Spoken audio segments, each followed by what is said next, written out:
अस्सलाम वालेकुम वरहमतुल्लाहि वबरकातुहू। दोस्तों, न्यूजीलैंड ने डिक्लेयर किया है कि वो कंट्री अब कोविड फ्री हो चुकी है।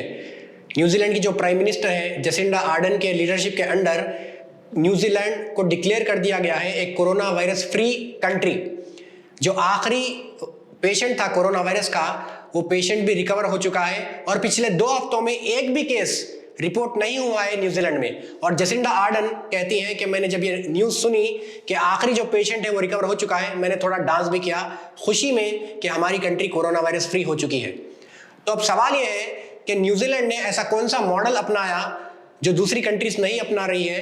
न्यूजीलैंड ने ऐसा क्या किया जो दूसरी कंट्रीज नहीं कर रही है, जिसकी वजह से न्यूजीलैंड कोरोना वायरस फ्री हो चुका है। तो आज इस वीडियो में इंशाअल्लाह हम लोग डिस्कस करेंगे कि न्यूजीलैंड से इंडिया क्या सीख सकती है और क्यों न्यूजीलैंड कोरोना फ्री हो सकता है और क्यों इंडिया न्यूजीलैंड की तरह कोरोना फ्री नहीं हो रहा है और क्या क्या इंडिया न्यूजीलैंड से सीख सकता है। जेसिंडा आर्डन के बारे में मैं ये चीज बतला दूं, वहां की प्राइम मिनिस्टर है, एक बड़ी ही डायनामिक लीडर है माशाल्लाह। तो वहां पर एक इंसिडेंट जो हुआ था लास्ट ईयर फरवरी के महीने में कि एक वाइट टेररिस्ट ने मस्जिद में एंटर होकर शूट कर तकरीबन 50 मुसलमानों का कत्ल कर दिया था। उस वक्त भी जेसिंडा आर्डन ने मुसलमानों का वहां पर बहुत ज्यादा साथ दिया, लीगली भी साथ दिया, वेपन्स पर बैन लगाया और इमोशनली भी बहुत ज्यादा साथ दिया मुसलमानों का। तो माशाल्लाह डायनामिक लीडरशिप और पब्लिक रिस्पांस की वजह से आज न्यूजीलैंड कोरोना वायरस फ्री हो चुका है। तो आइए आज हम लोग डिस्कस करते हैं कि न्यूजीलैंड ने ऐसा कौन सा मॉडल अपनाया जिसकी वजह से वो कोरोना वायरस पर ये जंग जीत चुकी है। ज्योग्राफिकली अगर हम देखते हैं तो न्यूजीलैंड जो है वर्ल्ड मैप में सदर्न पार्ट में है, ऑस्ट्रेलिया के बाजू। और न्यूजीलैंड एक आइलैंड है, चारों तरफ से पानी से घिरा हुआ है। और न्यूजीलैंड की पॉपुलेशन जो है तकरीबन 50 लाख है। अगर हम विकिपीडिया देखते हैं तो हमको वहां पर दिखाता है 2018 या 19 के सेंसस के हिसाब से 48.9 लाख वहां की पॉपुलेशन है। तो अगर आप इंडिया के रिलेटिवली मैप में देखते हैं तो न्यूजीलैंड इंडिया से कंपेयर करें तो यहाँ पर इंडिया है और मैप में अगर हम देखते हैं तो टुवर्ड्स साउथ ऑस्ट्रेलिया के बाजू न्यूजीलैंड है। तो न्यूजीलैंड 25 मार्च 2020 को लॉकडाउन में जाता है। तो न्यूजीलैंड ने ऐसा कौन सा मॉडल अपनाया जो दूसरी कंट्रीज नहीं अपना रही है। देखिए एक चीज यहां पर मैं क्लियर कर दूं, जो कोरोना वायरस को लेकर मॉडल हर कंट्री अपना रही है वो ऑलमोस्ट सेम है, कोई डिफरेंस नहीं है। इंडिया भी वही मॉडल अपना रहा है, न्यूजीलैंड ने भी वही मॉडल अपनाया।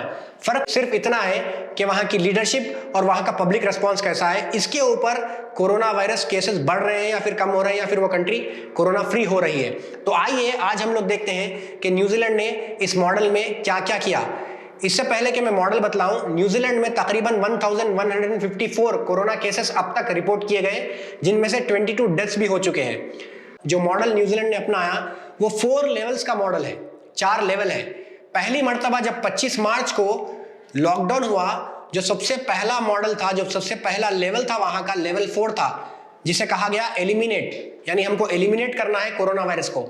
और इस लेवल में मैं आपको बतला दूं, इसमें जो रूल्स लगाए गए, जो रेस्ट्रिक्शंस, जो मेजर्स लगाए गए न्यूजीलैंड की गवर्नमेंट के द्वारा, जो हर कंट्री ने लगाए, वो थे स्टे एट होम। सबको कहा गया कि घर पर रहो और जितने भी नॉन एसेंशियल बिजनेस है उनको बंद कर दिया गया, एजुकेशनल फैसिलिटीज को बंद कर दिया गया और हेल्थ केयर को रीप्रायोरिटाइज किया गया।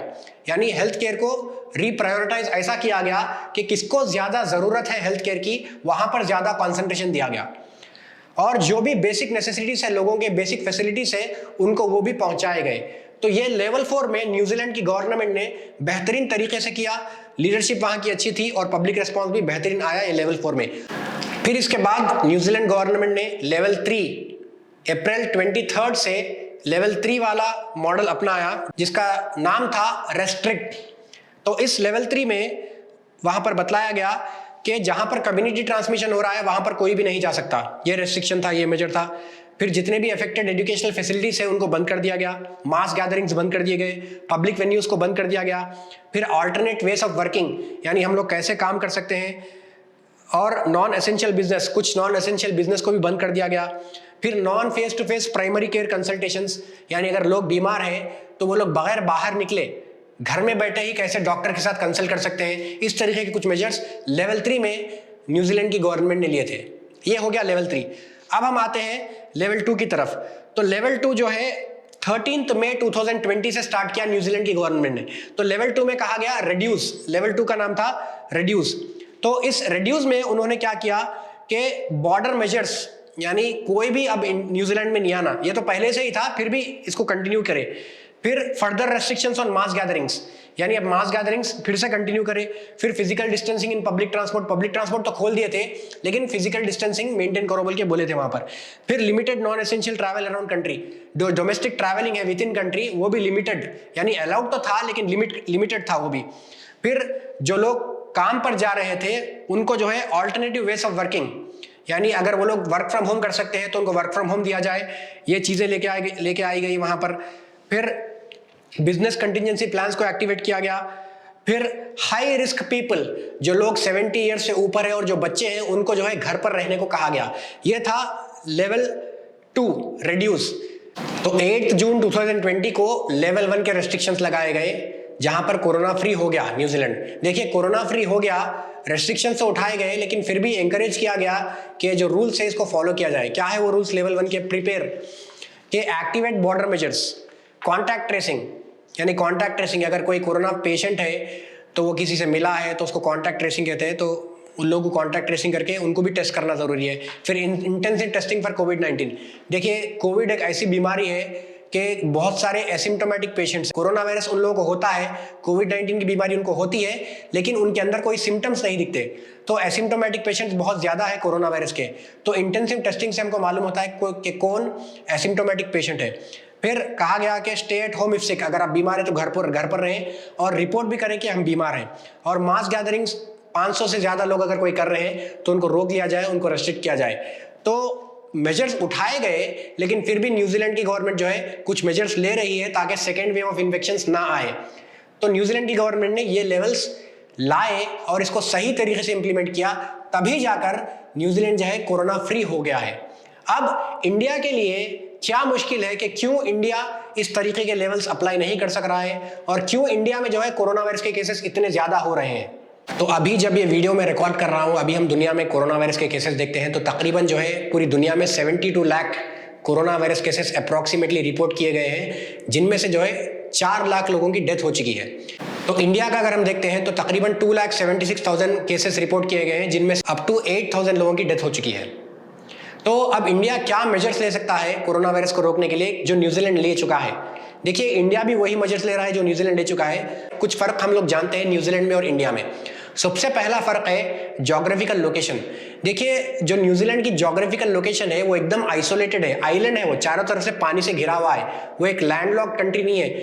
इंडिया जो है एक पेनिनसुला है और न्यूजीलैंड एक आइलैंड है, चारों तरफ से पानी से घिरा हुआ है। तो बॉर्डर कंट्रोल न्यूजीलैंड के लिए बहुत ही आसान है, क्योंकि दूसरी जमीन उसको टच नहीं होती, दूसरी कंट्री उसको टच नहीं होती, वो एक आइलैंड है, चारों तरफ समंदर है उसके। तो इंडिया को हम लोग देखते हैं तो ऊपर देखिए आप, चाइना घिरा हुआ है, म्यांमार है, बांग्लादेश है, पाकिस्तान है, अफगानिस्तान है, ऐसे कई कंट्रीज इंडिया को घेरे हुए हैं।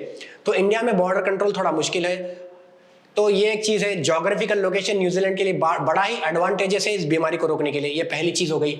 दूसरी चीज ये है कि पॉपुलेशन डेंसिटी, न्यूजीलैंड की जो टोटल पॉपुलेशन तकरीबन 50 लाख है। अगर मैं आपको बताऊं कि हमारे खुद हैदराबाद सिटी की पॉपुलेशन 1 करोड़ से ज्यादा है, यानी न्यूजीलैंड की पॉपुलेशन से डबल है सिर्फ एक छोटी सिटी, इंडिया की छोटी सिटी की, यानी हैदराबाद की। तो पॉपुलेशन डेंसिटी न्यूजीलैंड में बहुत कम है और इंडिया में बहुत ज्यादा है। तो इसीलिए न्यूजीलैंड कंटेन कर चुका है। इंडिया के लिए बहुत मुश्किल है इस चीज को कंटेन करना। ये एक चीज हो गई। तीसरी चीज क्या है, यहां पर लीडरशिप और पब्लिक रिस्पांस। न्यूजीलैंड की लीडरशिप डायनामिक लीडर है वहां पर। हमारे पास कैसे है लीडर, जब कोरोना आया तो सडन लॉकडाउन, पब्लिक परेशान, माइग्रेंट वर्कर्स परेशान, फिर पीएम केयर के नाम पर फंड स्टार्ट किया गया, वो फंड कहां जा रहा उसके बारे में इंफॉर्मेशन नहीं है हमारे को। फिर हमारे प्राइम मिनिस्टर बोलते हैं आप थाली मारो बालकनी में आके, आप कैंडल जलाओ, जबकि कोई लोगों को मदद नहीं है, फैसिलिटीज नहीं है, हेल्थ फैसिलिटीज नहीं है, कुछ भी नहीं है। तो लीडरशिप बहुत इंपॉर्टेंट है वहां पे, डायनामिक लीडर रहना जरूरी है। फिर लीडरशिप के साथ साथ पब्लिक रेस्पॉन्स भी जरूरी है। वहां की पब्लिक ने अच्छा रेस्पॉन्स दिया, लोग घरों में रहे। हमारी पब्लिक रोडों पे आ गए, बर्तन लेके आ गए, डिस्टिवियां लेके आ गए, थालियां मारो बोलते हो, कैंडल मारो बोलते हो, फटाखे लेके घर जला दिए। तो पब्लिक रेस्पॉन्स और लीडरशिप दो भी चीजें बहुत इंपॉर्टेंट है। वहां पर ऐसा नहीं हुआ न्यूजीलैंड में। हमारे पास बहुत चीजें हुए जो मैं बोल भी नहीं सकता हूं आपको। तो लीडरशिप एंड पब्लिक रेस्पॉन्स वहां का अच्छा था, यहाँ का अच्छा नहीं है। ये एक चीज हो गई। जो मेडिकल इंफ्रास्ट्रक्चर है न्यूजीलैंड का मेडिकल इंफ्रास्ट्रक्चर अगर हम कंपेयर करते हैं हमारे इंडिया के इंफ्रास्ट्रक्चर से, तो हमारा इंडिया का इंफ्रास्ट्रक्चर बहुत ही घटिया है। ये हम खुद जानते हैं। आप अगर कोई गवर्नमेंट हॉस्पिटल को जाइए, वहाँ की हालत देखिए, आप खुद जान लेंगे कि इंडिया का इंफ्रास्ट्रक्चर कैसा है मेडिकल सर्विसेज में। और जो जीडीपी एलोकेशन होता है मेडिकल सर्विसेज को, वो बहुत ही कम है। इंडिया का टारगेट है 2.5% का, जो कभी पता नहीं वो कब रीच होने वाला है। तो इंडिया के जो मेडिकल इंफ्रास्ट्रक्चर है, मेडिकल सर्विसेज है, वो भी उतने खास नहीं है जैसे न्यूजीलैंड के। तो इसीलिए इंडिया जो है कोरोना फ्री नहीं हो रहा है। तो हमको चाहिए कि पब्लिक रिस्पॉन्स अच्छा हो, लीडरशिप अच्छी हो और मेडिकल इंफ्रास्ट्रक्चर को जल्द से जल्द बढ़ाया जाए। इस कोरोना के बाद गवर्नमेंट के पास मौका है कि वो जीडीपी में इंक्रीज करे, मेडिकल सर्विसेज को एलोकेशन और मेडिकल फैसिलिटीज को इंप्रूव करें इंडिया में, ताकि नेक्स्ट टाइम जब कभी ऐसी बीमारी, ऐसी वबा आए तो हम लोग उससे बच सके और हम लोग उसको प्रिपेयर होकर, रेडी होकर रह सके। एक्सपर्ट्स ने कहा कि इंडिया में जून जुलाई में कोरोना वायरस के केसेस पीक पर जाने वाले हैं। तो अभी तो जून चल रहा है, देखना है कि जुलाई में क्या होता, आगे आगे क्या होता। कुछ एक्सपर्ट्स ने यह भी कहा कि सितंबर के महीने में ये वबा जो है खत्म हो जाएगी। हम नहीं जानते इसके बारे में क्या होने वाला है, अल्लाह आलम, अल्लाह बेहतर जानते हैं। लेकिन हम अल्लाह से दुआ करते हैं कि अल्लाह सुब्हानहू व तआला इस बीमारी को जल्द से जल्द इस दुनिया से निकाले और जो भी इस बीमारी से परेशान है उनको शिफा दे और हम सब की हिफाजत करे इस बीमारी से। बस यही चीज़ आप लोगों को बतलानी थी। अगर आप लोग हमारे चैनल पर पहली बार आए हैं तो ज़रूर हमारे चैनल को सब्सक्राइब कीजिए और नोटिफिकेशन के बेल आइकन पे भी क्लिक कीजिए। और अगर आपको ये वीडियो पसंद आता है तो ज़रूर इस वीडियो को ज़्यादा से ज़्यादा शेयर कीजिए। और इंशाअल्लाह एवरी थर्सडे हमारे चैनल पर आपको एक वीडियो ज़रूर मिलेगा। अस्सलामु अलैकुम वरहमतुल्लाहि वबरकातुहू।